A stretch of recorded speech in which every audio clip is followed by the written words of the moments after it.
Yo, all right. So yesterday, or 2 days ago, I got a lot of reaction regarding Setlist on my computer screen versus Ableset. Um, and yesterday, I posted a poll whether you use Ableset, Setlist, or just a MIDI controller. And I was actually surprised by the results. A lot of you chose Ableset over Setlist, but most of you chose, as of the recording right now, chose MIDI controller. I think both are great, or all three are great. All three have their place, but I think they all have different pros and cons. So let's start with Ableset. Ableset's great. I used it in this last tour that I was on.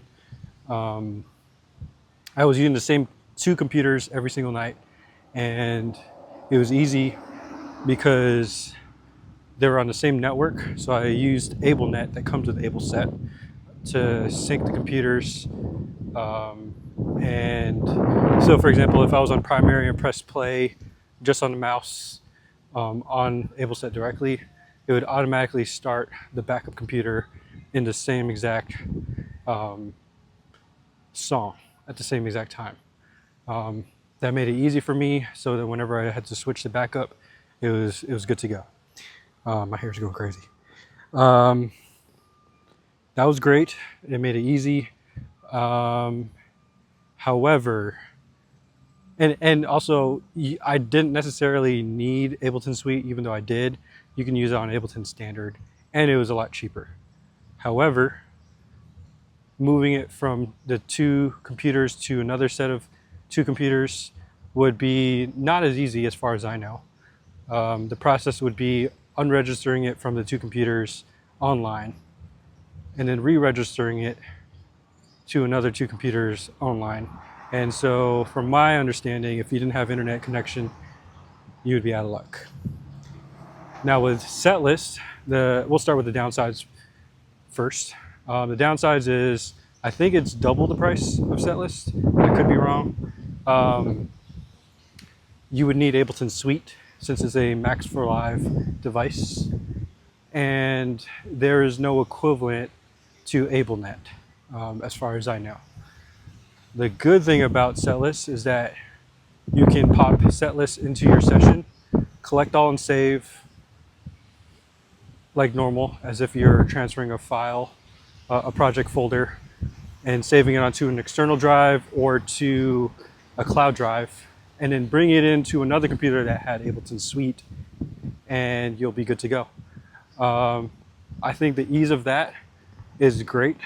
That's why I've been using it this season, just because with church having multiple campuses and different computers, I would build at home and then bring that file, whether physically on my external drive or uploading onto a cloud, and then opening it on the working computer, and Setlist was already on it.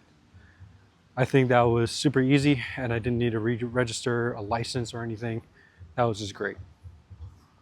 Now, for people, or for churches who are looking into this and are like, do I need this? I already have a MIDI controller. It depends, I think. If you are not on a master session system, which means you have every single song on one session, I would say Ableset and Setlist might be overkill, unless you like the automation features of it, which you can easily do with an IAC driver. And there are videos of that. I'll probably talk about that later on, but there are a lot of resources online, like from Studio to Stage or other YouTube channels that teach you how to automate. But if you only have 3 or 4 songs or so a Sunday, I think a MIDI controller with enough buttons would be enough.